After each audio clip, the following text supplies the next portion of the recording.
제가 오늘 여러분과 함께 나누고 싶은 말씀은 믿음에 관한 부분인데, 저 우선 로마서 10장 17절 말씀 같이 한번 찾고 말씀을 같이 한번 읽고 제가 계속해서 말씀을 함께 나누도록 하겠습니다.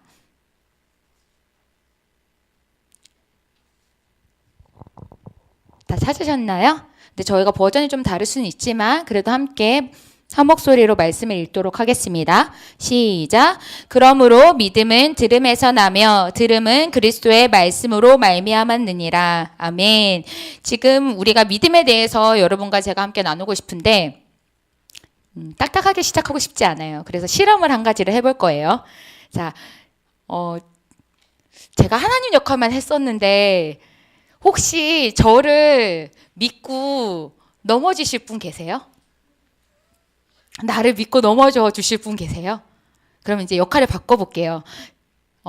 제가 넘어지면 믿고 받아주실 분 계세요? 우린 두 가지 믿음이 다 없군요.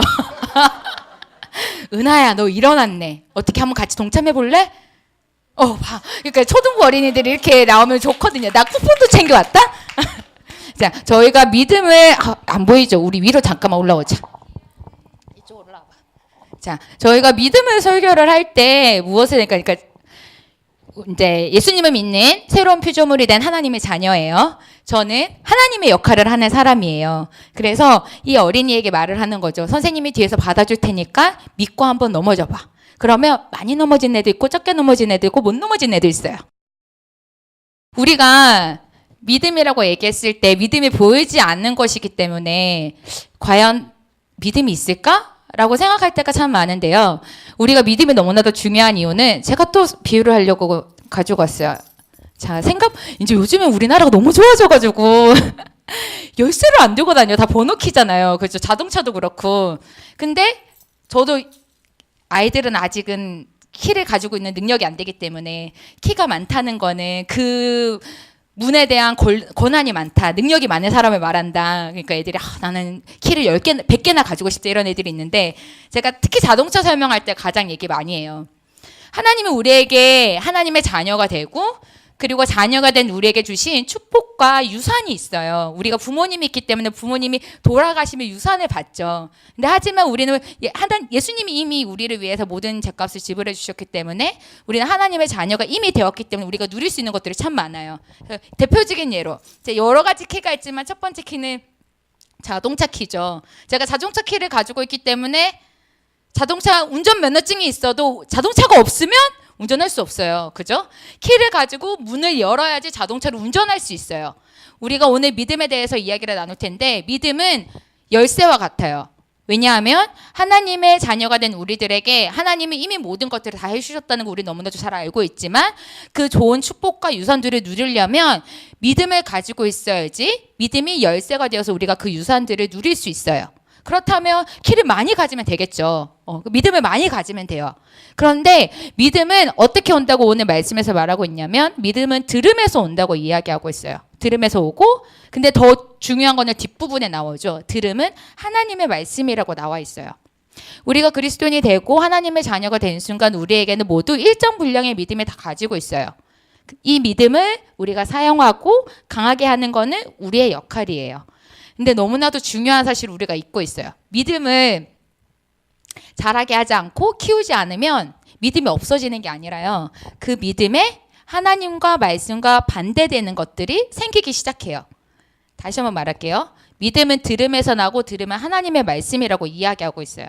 그래서 우리가 하나님의 말씀을 듣고 하나님으로부터 오는 바른 믿음을 소유하지 않고 그거를 성장시키지 않는다면 그 부분은 공란으로 있는 게 아니라 다른 것이 찾아와서 들음으로 그거에 대한 잘못된 믿음이 생기는 거예요.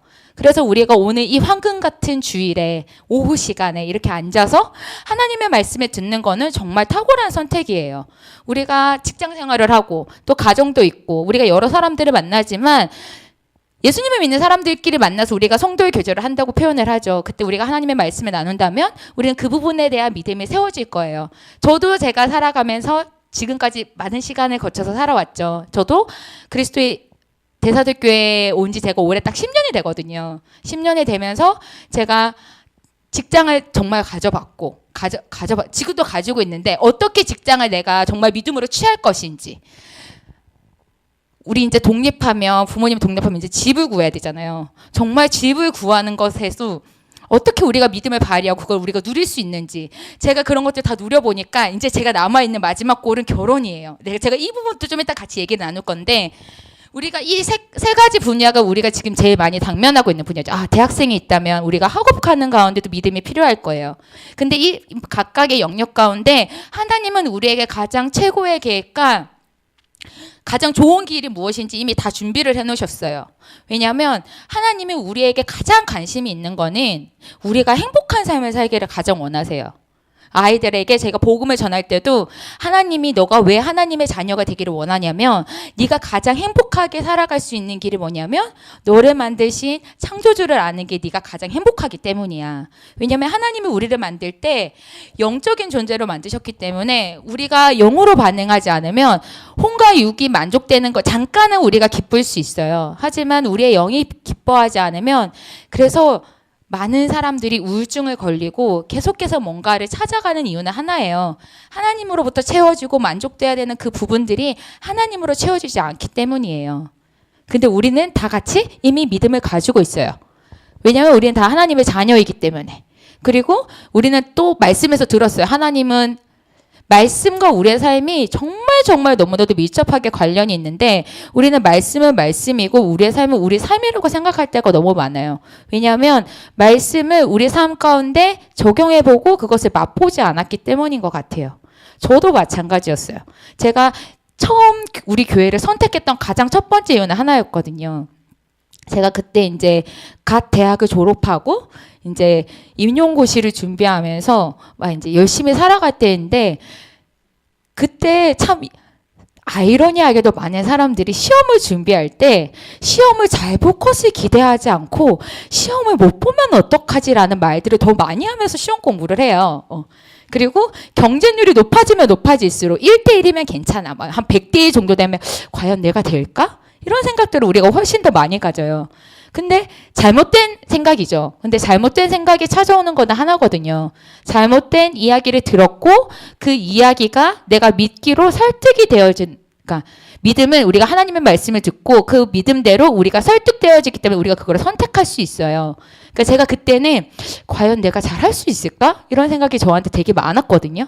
근데 그 부분에 대해서 저희 부모님이 해결해 주시지를 못했어요. 그래서 여전히 불안하고 염려하는 가운데 살다가 2007년 1월 11일이에요. 잊혀지지도 않아요. 제가 그날 처음 김준호 담임 목사님 설교를 들었거든요. 근데 그때 목사님이 무엇을 설교를 하셨냐면 하나님이 우리를 자녀 삼았을 때 하나님이 우리 아버지 되는 걸 너무 기뻐하셨고 우리의 인생에 하나님이 이미 놀라운 계획을 이미 다 준비해 놓으셨다고. 우리가 알고 그 걸음을 걷기만 하면 된다고. 근데 제가 막 눈물이 막 나는 거예요. 나는 내 인생에 대해서 별로 좋은 그림이 그려지지 않는데 어떻게 목사님은 나를 오늘 처음 만났는데 나에게 필요한 그 내 인생이 이미 하나님께서 좋은 길로 보장해 주셨다는 말씀 어떻게 해주실 수 있을까? 그러면서 제가 결단을 했거든요. 내가 영적으로 성장하고 잘 자랄 수 있는 말씀을 들을 수 있는 곳은 이곳이구나. 그래서 제가 그때부터 말씀을 듣기로 사모하고 말씀을 듣는 자리로 열심히 가기 시작했어요. 그러다 보니까 두 가지 믿음이 계속 왔어요. 과연 내가 잘할 수 있을까라는 믿음 여전히 있었고 아니야 나는 할 수 있어. 근데 우리 교회가 그때는 분당에 있었거든요. 네, 아시겠지만 임용고시를 치려면 지역을 선택해야 되는 거예요. 근데 제가 그때 분당이 성남시인 줄 몰랐어요. 제가 지방에서만 살아가지고 그냥 분당 군대 그냥 분당이 신지 알았어요. 분당이 하도 넓어가지고 그래서 분당에 있는 임해동 이렇게 생각했던 거였거든요. 그래서 막 이렇게 공부를 하고 있는데 너는 어느 지역 치고 싶니? 그러니까 제가 화나게 웃어요. 저는 분당에서 가고 싶어요. 왜냐하면 제가 교회가 분당이니까 교회 근처에 살고 싶은 게 제 꿈이었거든요. 그러니까 내가 그러니까 교회를 정했기 때문에 그 교회 근처에 직장을 구하는 거는 너무 당연하다. 왜냐하면 제가 대학교 때부터 부모님을 떨어져서 살기로 선택했고 제가 졸업하는 순간에 부모님이 계속 집으로 돌아오라고. 참고로 저희 집이 경북 포항이거든요. 그래서 제가 참 멀어요. 제가 1년에 2번씩 가는데 끊임없이 부모님이 집으로 오라는 거예요. 근데 제가 그때 이제 저도 또 선택해야 되는 기로에 섰어요. 나는 부모님이 계신 편한 곳에 포항에 가서 살 것인가? 아니면 나는 그 우리 교회 근처에 있는 곳에 직장을 구해서 내가 살아갈 수 있을까? 선택해야 되는 거죠. 그리고 나는 어디에 지금 내가 믿음으로 성장할 수 있는 곳이 어딘가. 찬찬히 한번 살펴보니까 답은 솔직히 쉽게 나왔어요. 교회 근처에 있는 게 너무 좋죠. 근데 밥도 내가 해야 되고 빨래도 내가 해야 되고 집도 내가 구해야 되고 뭐든지 다 내가 해야 되는 책임이 와야 되는 거죠.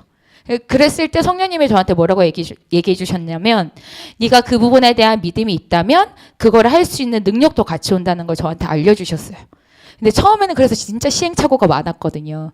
제가 일을 구할 때도 제가 열심히 임용고시를 준비했지만 임용고시에서 떨어졌어요. 그래서 너무 약간의 좌절이 있었지만 그 열심히 공부한 걸로 그 기간제 자리에 열심히 이제 지원하기 시작했어요. 그래서 근데 지원할 때도 기준도 교회 근처. 그러니까 이제 경기도권만 제가 열심히 찾아보면서 했는데 처음 믿음으로 도전한 거잖아요. 그래서 넣을 수 있는 곳 진짜 다 넣어봤어요. 그래서 20통을 넣어봤어요.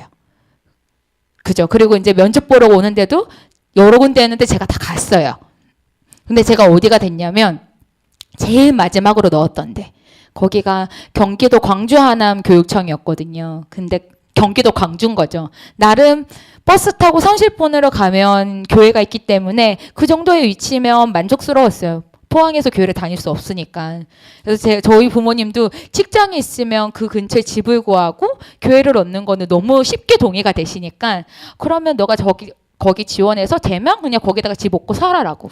그래서 제가 마지막 그곳에 가서 면접을 보는데 신기한 게 아니라 하나님의 호의를 경험했어요. 다행히 사람들이 오기는 왔어요. 한 10명이 왔는데 제가 마지막으로 시험 보는 데로 들어갔는데 아무튼 면접관님들이 되게 부담스럽지 않았어요. 왠지 우리 할아버지 같은 느낌이 막 나고 우리 삼촌 같은 느낌이 막 나는 거예요. 그래서 질문을 하는데 답을 할 수 있을 것 같은데 바로 답이 안 나오는 거예요. 그래서 혹시 잠깐만 기다려줄 수 있냐고 제가 2분 뒤에 다시 이거에 대한 답을 하겠다고 그러면서 우리가 이제 면접관님을 제가 대화를 나누면서 그 답을 계속 찾고 있었어요. 그리고 난 다음에 대답을 하고 갔는데 제가 이 얘기를 한 거는 되니까 얘기를 했겠죠. 그래서 제가 거기에 이제 붙어가지고 교육청에 갔는데 갔을 때 만났던 같이 직원들이 저한테 첫 말이가 그거였어요.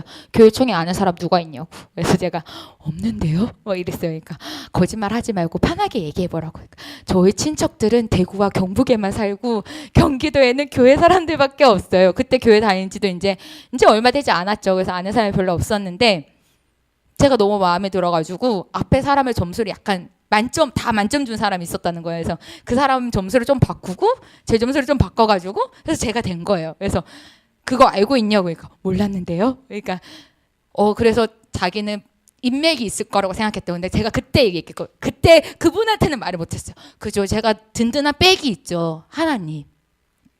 그래서 정말 하나님이 나의 든든한 백이구나 라는 걸 제가 그때 뼈저리게 느꼈어요. 근데 중요한 거는 제가 포항에 내려가기를 선택하지 않고 교회 근처로 직장을 구하고 교회 근처에서 성장하기로 마음을 먹고 어떻게 보면 제가 믿음으로 바라보고 지원을 한 거죠.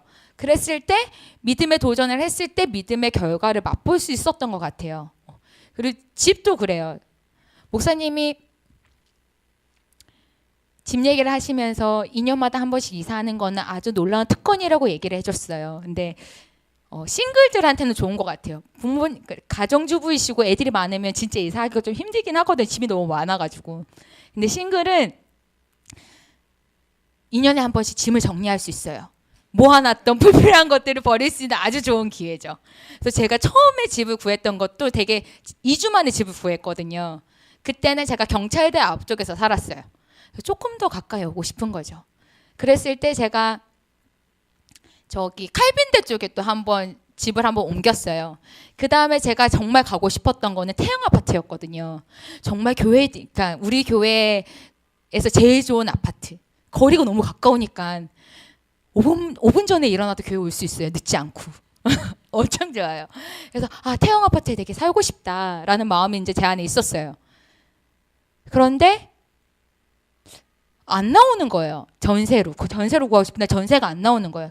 어떻게 전세를 구할 수 있을까?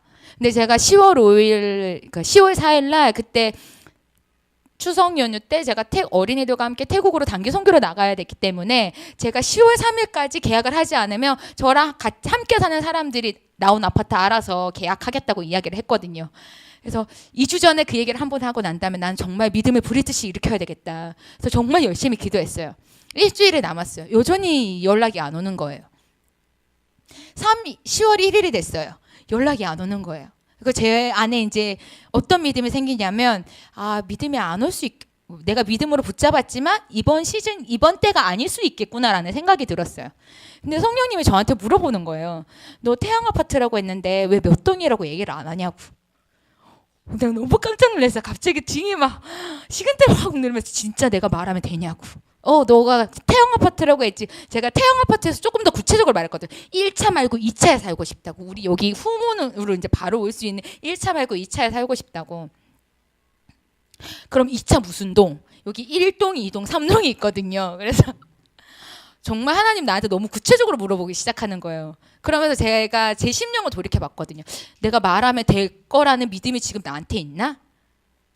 하나님이 나한테 지금 물어보시는데 이 물어보는 거에서 내가 답을 했을 때 하나님이 정말 이루어 주실까라는 믿음 없는 모습이 솔직히 저한테 보였거든요. 그래서 그때 기도하면서 제가 제 모습을 확인했어요. 내가 지금 믿음이 없구나. 나는 태영 좋겠다라고 마음에 소망을 품었는데 거기에 대한 구체적인 믿음이 없었던 거예요. 그래서 성령님이 저한테 그러니까 믿음을 가지고 나서부터는 성령님과 우리가 더 친밀해질 수밖에 없어요. 왜냐하면 내가 내 힘으로 할 수 없는 분야에 우리가 믿음을 가질수록 성령님의 인도를 진짜 잘 받아야 되거든요. 왜냐하면 성령님이 말하는 것들을 하지 않으면 그건 이루어질 수가 없어요. 왜냐하면 내 능력으로 할 수 있는 것들이 아니기 때문에. 그래서 제가 정말 믿겠다고 그날 다시 한번 결단했어요. 그날이 10월 1일이었고 10월 3일 날 수요 예배를 드리고 제가 10월 4일 날 출발하는데 10월 2일이 돼도 연락이 안 오는 거예요.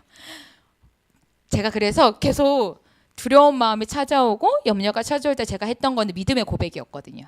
하나님 나에게 주신다고 하셨고 내가 이거를 붙들겠다. 그래서 열심히 진짜 기도했어요. 시간도 잊혀지지 않아요. 5시 6분 부동산에서 전화 왔어요. 집 나왔다고. 내가 원하는 203동. 그래서 내가 너무 놀래가지고 바로 가자마자 집을 보는데 부동산 아줌마가 그 얘기 하지 말라 그랬거든요. 집 마음에 든다는 얘기 하지 말라고. 그러면 집 못 깎는다고 전세금. 어떻게 마음에 안 든다는 얘기를 어떻게 할 수 있겠어요. 갔는데 인테리어도 하얗게 해놓고 다 마음에 드는 거예요. 그래서 어머 이거 너무 예뻐요. 어머 이거 너무 마음에 들어요. 근데 제가 가가지고 저 바로 계약해야 되겠어요. 이거 나왔는데 제가 생각했던 것보다 조금 더 높은 금액을 부르긴 했는데 제가 깎을 생각 안 했거든요. 이거 뭐 이렇게 깎고 이렇게 딜하는 게 아니라 이거 지금 내 거 온 것 같으니까 제가 하겠다고. 제가 나가고 난 다음에 다른 부동산에서 온 거예요. 이 집 보러. 그래서 죄송하다고 제가 벌써 계약하러 지금 가고 있다고. 그래서 가셔야 될 것 같다고. 그때 제가 가장 처음이 아니죠. 정말 하나님은 우리의 믿음을 가지기를 원하시는구나. 하나님이 나에게 필요한 거는 이미 다 준비해 놓으셨구나 라는 거를 제가 정말 깊이 경험할 수 있었어요. 그러면서 제가 그 다음부터는 집을 구하는 거에 대해서는 별로 이제 더 이상 믿음을 발휘하지 않는 것 같아요. 직장을 구하는 거에서도 더 이상 믿음을 발휘하지 않는 것 같아요. 제가 교육청에 있다가 다시 한번 직장을 옮길 때 제가 20통 썼다 그랬잖아요. 근데 교육청에서 이제 제가 한 1년 정도 근무하다 보니까 일도 어느 정도 손에 잡히고 별로 일하는 게 어렵지 않았거든요. 근데 내 마음 가운데 갈증이 있는 거예요. 왜 갈증이 있을까? 제가 사람을 진짜 좋아하거든요. 그리고 흥도 많아요. 그죠? 사람과 부대끼는 거 너무 좋아하는데 행정적인 일만 하니까 제가 꿈꾸는 거는 아니었어요. 하지만 그곳에 있었기 때문에 제가 지금도 할 수 있는 일들이 참 많기는 한데 제가 그걸 보면서 뭘 경험했냐면 그 다음번에 제가 믿음을 발휘할 때는 이력서를 한 장만 썼어요. 그때 이제 우리 교회가 여기로 이사 올 때. 왜냐하면 교회가 이사 가니까 나도 이사를 가야 되는 거죠. 거기서 경기도 광주에서 이 차가 여기까지 버스 타고 오는데 약 1시간 반에서 2시간이 걸렸어요. 근데 버스 시간을 놓치면 3시간이 되는 거죠. 그래서 이거는 아닌 것 같다. 왜냐면 여기서 포항까지 가는데 KTX 타면 4시간 걸리거든요. 포항에서 다니는 거랑 별반 차이가 없구나. 그래서 내가 이제 직장을 옮겨야 되겠다. 그러니까 갈급한 마음, 사람을 만나고 싶은 갈급한 마음도 있었고, 교회가 옮기니까 나도 옮겨야 되겠다. 그래서 교회 근처 주소를 알아놓고 교회 근처에 주소가 나오는 학교가 있으면 거기 지원하면 되겠다. 그래서 한 군데 지원하고 한 군데 돼서 거기서 한 5년 근무했던 것 같아요. 그래서 중요한 거는 제가 이런 믿음의 이야기를 계속하는 이유는, 저의 믿음의 간증을 하는 이유는, 우리는 살아가면서 믿음을 가져요. 근데 하나님의 말씀으로부터 말미암은 믿음, 또는 하나님의 말씀과 반대되는 믿음. 제가 최근에 이번 추석을 경험하면서 어떤 일을 경험했냐면, 우리의 믿음이 하나님을 기쁘시게 한다고 이야기하고 있거든요. 우선 말씀 구절 하나 더 찾아볼게요. 히브리서 11장 6절 말씀입니다. 히브리서 11장 6절 말씀.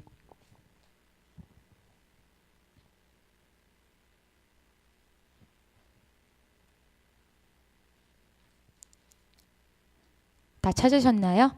네. 그럼 우리 각자의 성경 버전대로 함께 소리내서 읽도록 하겠습니다. 시작. 믿음이 없이는 하나님을 기쁘시게 못하나니 하나님께 나아가는 자는 반드시 그가 계신 것과 또한 그가 자기를 찾는 자들에게 상 주시는 이심을 믿어야 할지니라. 아멘. 믿음이 하는 일 중에 제일 첫 번째는 믿음이 나와 있어요. 하나님이 기쁘시게 한다고 했어요. 나 정말 나의 믿음을 가지고 하나님이 기쁘시게 해야지. 제가 처음 이 구절을 봤을 때 느꼈던 거예요. 그래서 하나님이 계신 거는 나는 믿고 있고, 그리고 하나님이 자기를 찾는 자들에게 상 주시는 분임을 믿어야 한다고 했으니까 내가 매 순간 하나님이 계신 것을 알아야 되겠다. 그리고 믿어야 되겠다. 왜냐면 하나님 눈에 보이지 않잖아요. 우리가 눈 뜨고 기도해도 되지만 아이들한테 제가 눈 감고 기도하자고 하는 이유는, 성령님이 눈에 보이지 않으니까 너네도 눈을 감고 기도하면 보이지 않는 성령님께 집중할 수 있으니까 우리가 눈을 감고 기도하자. 제가 이런 얘기를 좀 해요. 왜냐면 우리는 영적인 존재이기 때문에 우리가 믿음을 발휘하는 것도 마찬가지예요. 믿음이 눈에 보인다면 우리가 믿음을 발휘하기가 너무 쉬울 것 같아요. 근데 믿음은 보이지 않는 거라 그랬어요. 믿음은 보이지 않는 것들의 증거라고 이야기하고 있어요. 우리가 눈에 보이는 대로 행동한다면 예수님을 믿지 않는 사람들과 별반 다를 바가 없는 것 같아요. 하지만 우리가 하나님을 믿는 사람으로 예수님을 믿지 않는 사람들과 다른 이유는 그들이 생각하는 사고방식과 그들이 말하는 말과 그들이 말하는 행동과 다른 이유는 우리는 하나님의 말씀에 대한 믿음을 가지고 있기 때문이에요. 근데 여기서 하나님이 우리의 믿음을 기뻐하신다고 하셨는데, 우리의 믿음이 하나님이 기쁘시게 하신다고 하셨는데, 우리가 믿음을 가졌기 때문에 하나님 믿음을 기뻐하시는 게 아니라요. 우리가 예수님을 믿고 하나님의 자녀가 된 순간 우리가 가질 수 있는 놀라운 축복들은 이미 예수님이 다 주셨어요. 다 주셨어요. 근데 중요한 건 우리가 믿음을 사용해서 하나님이 우리에게 주신 재물에 대한 축복도 누려야 되고, 만남에 대한 축복도 누려야 되고, 건강에 대한 축복도 누려야 되고, 또 나에게 지금 필요한 지혜가 있다면 그 지혜에 대한 부분도 우리가 누려야 돼요. 근데 그 누리려면 믿음이 필요해요. 그런데 하나님이 우리의 믿음이 기쁘다고 말씀하신 이유는 우리가 이것들을 찾아 누리기 위해서 믿음이 필요하다 그랬잖아요. 이 믿음을 찾아서 이거를 누리기 때문에 하나님은 우리의 믿음을 기쁘시게 한다고 했어요. 다시 한번 말하면 하나님은 우리가 이 땅에서 정말 하나님의 자녀로서 누릴 수 있는 모든 것들을 이미 다 주셨기 때문에 그거를 누리고 살아가기를 하나님이 기뻐하시기 때문에 우리의 믿음을 기뻐하신다고 말씀하시는 거예요. 하나님은 우리의 믿음 때문에 기쁜 게 아니라 하나님은 우리에게 준비해 주신 모든 것들을 하나도 놓치지 않고 누리기 때문에 하나님은 그것 때문에 우리의 믿음이 기뻐하시는 거예요. 그래서 우리는 정말 하나님의 말씀을 듣는 자리를 사모해야 돼요. 그리고 하나님의 말씀과 반대되는 이야기를 들었다라면 한 귀로 듣고 한 귀로 흘릴 수도 있지만 그게 우리 마음 가운데 남아요. 근데 이거를 하나님의 말씀과 반대되는 것들이 우리 심령에 넣어졌을 때 우리가 해야 되는 건 하나예요. 까만 물이 가득할 때 이거를 투명한 물로 만들려면 그냥 투명한 물을 계속 넣어가지고 까만 물이 다 나갈 때까지 계속 물을 부어야 되는 거죠. 그래서 우리가 하나님의 말씀과 반대되고 잘못된 믿음이 우리 가운데 생긴다면 우리는 그 부분에 대한 하나님의 말씀을 찾아서 밀어 넣어야 돼요. 하나님의 말씀으로. 그래서 우리가 그 부분에 대한 바른 믿음을 가졌을 때 우리는 그 믿음에 대한 열매를 맛볼 수 있는 거예요. 제가 올해 믿음으로 여러 가지 붙잡은 것 중에 하나가 결혼이거든요. 왜냐면 우리가 청년이니까 이런 얘기를 좀 해야 될 것 같아요. 너무 좋죠. 이런 얘기 해야죠. 왜 하면 안 돼요? 하나님의 말씀과 우리는 동떨어진 게 아니거든요. 그리고 우리는 정말 말씀에 대한 바른 믿음을 가져야 돼요.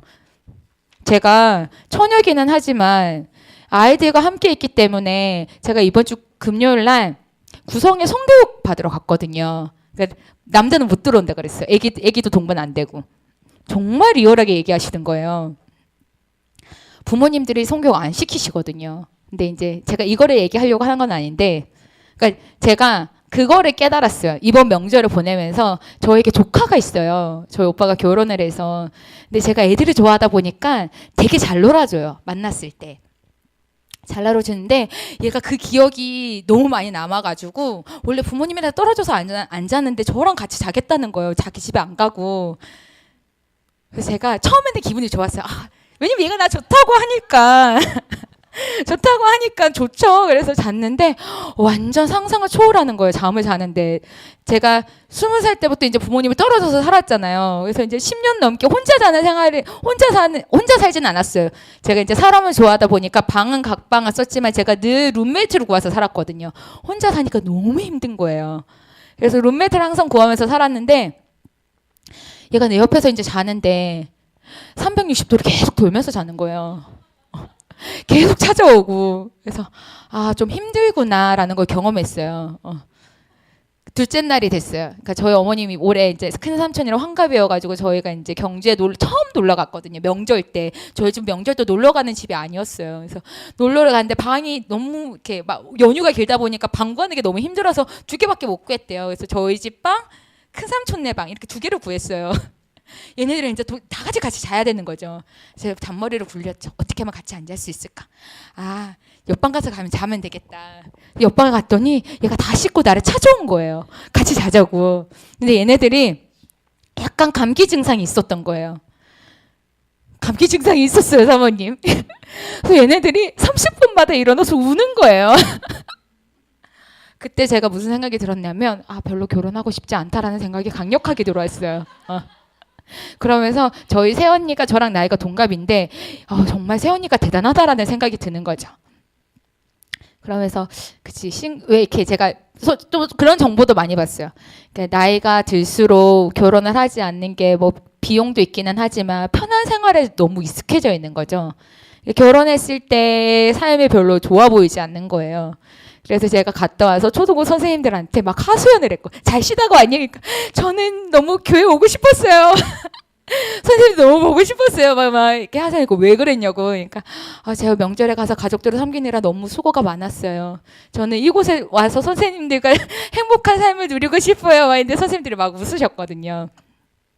근데 그때 제가 저의 경험, 그 다음에 매스컴에서 뜨는 여러 가지 포털들로 깨달았어요. 성령님이 저한테 얘기해 주셨거든요. 너 결혼에 대한 잘못된 생각을 가지고 있다는 사실을 알고 있니? 근데 제가 올해 결혼에 대한 생각을 붙잡았던 이유는 하나거든요. 제가 어린이 사역을 하면서 제일 많이 느꼈던 거는 부모와 어린이의 관계가 너무 아이들의 삶 가운데 첫 번째예요. 뭐 영적 생활 이런 여러 가지가 있긴 하지만 부모와 자녀가 좋은 신뢰 관계가 없으면 다 아무런 소용이 없어요. 그래서 제가 학부모님들이 저한테 너무 중요하고 어린이들이 너무너무 저에게 중요해요. 그러니까 어린이들이 중요하다 보니까 학부모님들이 중요해졌죠. 그러다 보니까 제가 결혼을 해서 좋은 가정을 이루는 게 너무 중요하구나. 근데 결혼에 대해서 하나님 뭐라고 얘기하고 계시지? 라는 게 이제 저에게 퀘스천이 생겼죠. 왜냐면 명절 내려갈 때마다 그 얘기도 제일 많이 듣거든요. 이제 안 내려가고 싶었다가 성령님 저한테 이제 알려주셨어요. 언제 결혼할 거니? 솔직히 저희 오빠가 저를 압박을 되게 많이 하거든요. 2살밖에 차이 안 나고 새언니가 저랑 동갑이니까 이게 저의 나이 먹는 게 이제 피부로 많이 와닿나 봐요. 그래서 너 언제 결혼할 건데? 그러니까 오빠 나에게 언제 결혼할 건데라고 물어보지 마. 그러니까 왜? 그러니까 내가 결혼하는 그때가 가장 최고의 때야. 그러니까 내 최고의 때가 언젠지를 물어봐줘. 결혼 언제 할 거는? 결혼 언제 할 건데? 라고 물어보면 내가 오빠랑 별로 이야기하고 싶지 않아. 너는 언제 최고의 때라고 생각하니? 라고 물어봐줘. 그러니까 저희 오빠가 막 웃는 거예요. 말만 잘한다고. 말만 잘하고 회피하려고 한다고. 아니야, 전혀 회피하는 게 아니야. 나는 최고의 때에 결혼할 거니까 내 최고의 때가 언제인지 기도하고 중보하라고. 나의 믿음 흔들리게 하지는 말을 하지 말고. 그 얘기하니까 저희 엄마도 옆에서 막 웃어요. 근데 그런 얘기를 한 지 제가 한 2년 정도 됐거든요. 그러니까 저도 이제 또 이제 나는 도신인가?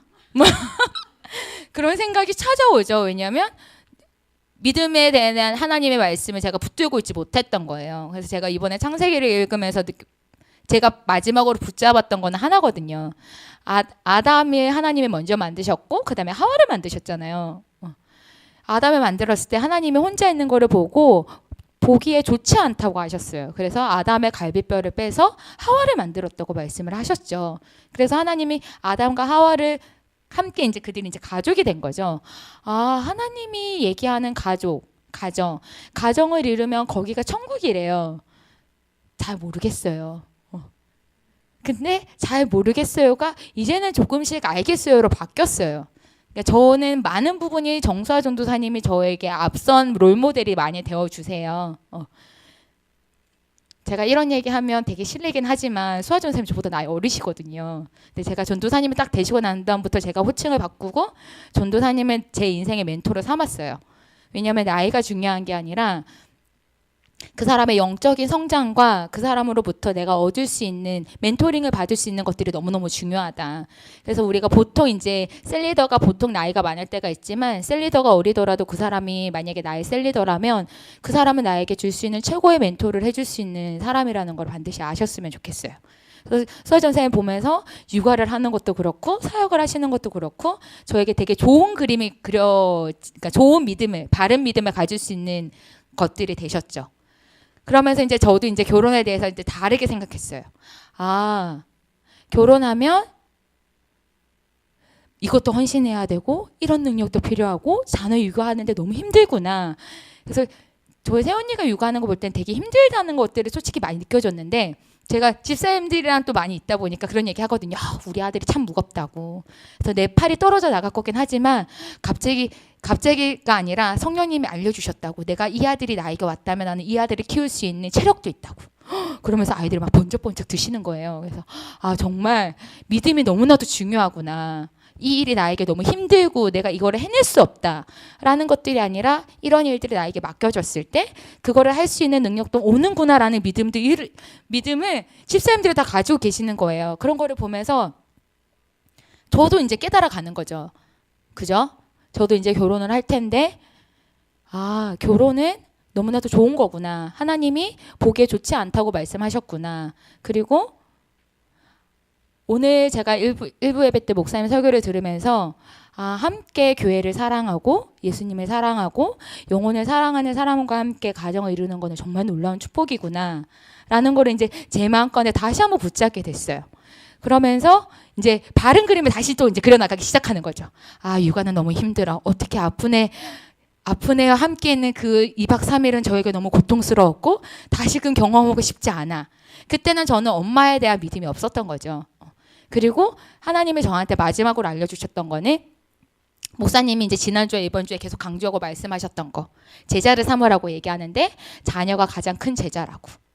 저도 많은 제자를 만들어가고 있어요. 그러니까 아이들이 저에게 이렇게 삼행시도 저는 의도적으로 저는 우연으로 가정에서 아이들한테 선물 받지 않아요. 얘들아 예수님 말고는 이 세상에 공짜는 없다.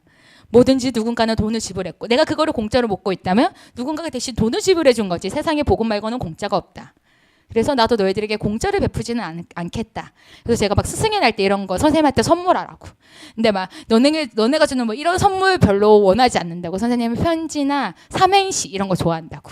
그럼 애들 막 그런 거를 막 정성을 들여서 써주고 거기서 하나씩 뽑아서 막 이번엔 너의 삼행시가 당첨이 됐다. 그래서 막 주고 이러면서 내 마음은 이제 아이들을 알아가는 거죠. 박소민 선생님은 뭘 좋아하는구나.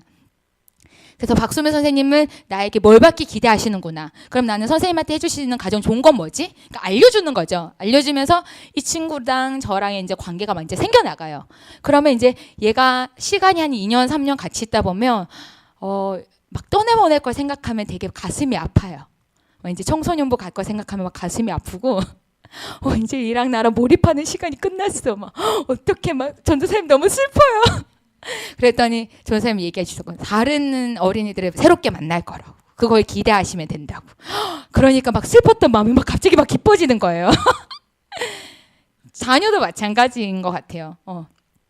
목사님 오늘 얘기해 주시면서 초등학교 3학년 때까지가 최고의 몰입할 수 있는 기간이고 그 다음부터는 자녀들이 독립해 나간다고. 저희도 이제 어떻게 보면 부모님으로부터 많이 독립되어졌죠.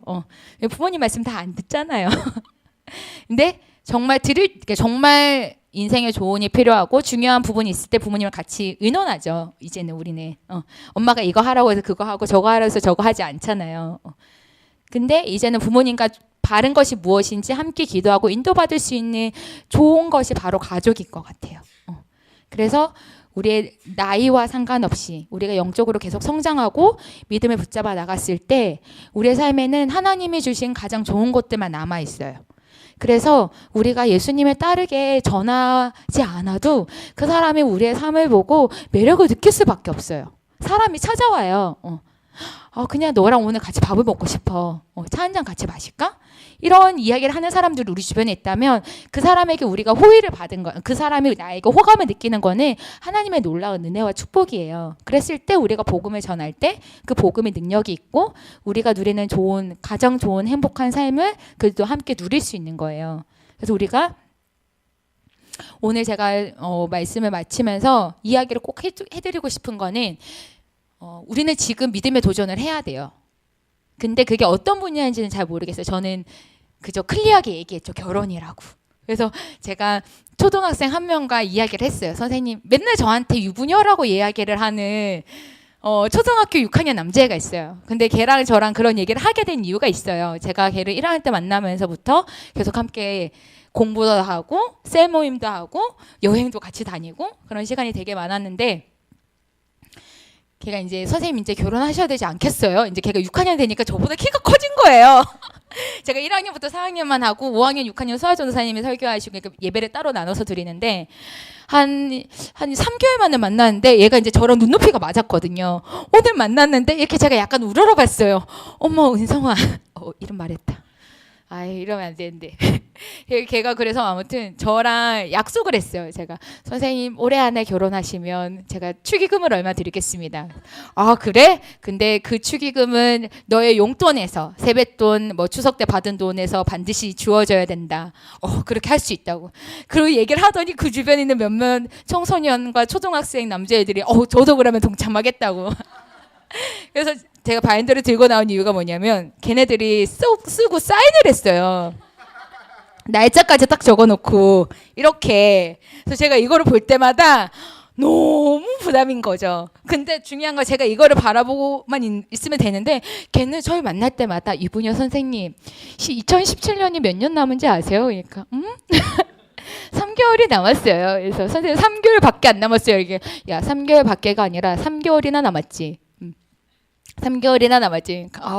자기 돈 준비해놨다고. 돈 준비해놨다. 걔는 어떻게 보면 저보다 더 바른 믿음을, 어떤 그런 믿음이 생겼는지 모르겠지만, 막 그런 얘기를 하는 걸 보면서 저도 느꼈어요.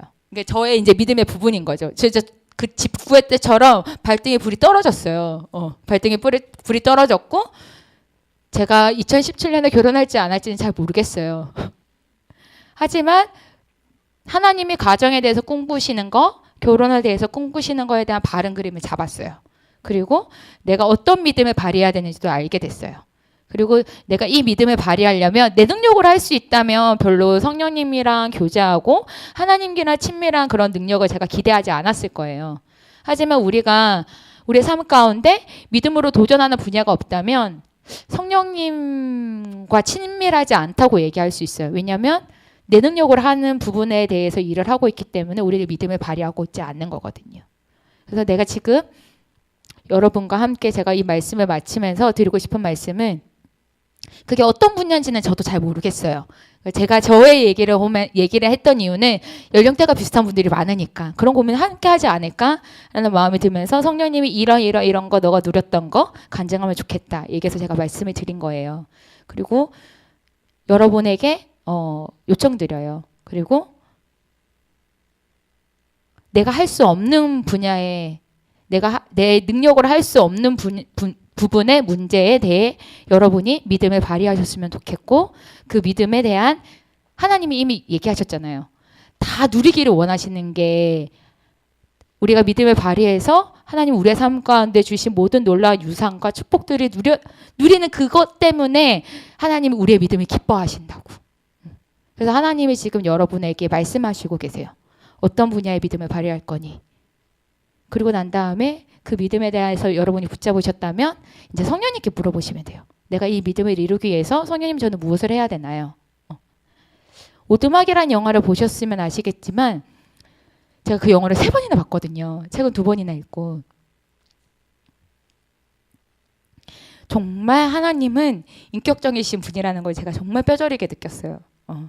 하나님이 멀리 계시는 분이 아니라 하나님이 진짜 우리와 가까이 계시고 내가 가지고 있는 생각, 내가 가지고 있는 문제, 그리고 내가 돌파해야 되는 부분, 뭐 여러 가지가 있을 수 있겠죠. 그러니까 저는 뭐 많은 부분이 있겠지만 풀리지 않는 것들이 있었어요. 하나님에 대해서 풀리지 않는 부분들이 있었는데 우리가 하나님에 대해서 바른 하나님이 정말 선하시고 하나님이 정말 우리의 아버지시라는 걸 우리가 정말 명확하게 안다면 제가 아빠가 돌아가시고 나서 유산을 받는 게 뭔지 알게 됐거든요. 그 전에는 잘 몰랐어요. 제가 자동차 키를 얘기한 것도 자동차를 살 때 제가 반을 내고 부모님이 반을 대주셨어요. 그리고 이 자동차에 대한 명의가 부모님이었거든요. 근데 이제 아빠 돌아가시고 나니까 이 명의가 바뀌어야 되는 거예요. 그리고 명의가 바뀌면 내가 신고해야 되고 이게 이 차의 주인이 이제 제가 되는 거죠. 그리고 이제 뭐 이렇게 이것저것 아무튼 많이 뭔가 생겼어요. 그래서 정말 유산을 받는 게 이런 거구나라는 걸 제가 정말 뼈저리게 경험했어요. 그리고 정말 아버지는 자녀에게 주고 싶어하는 것이 정말 너무 많구나.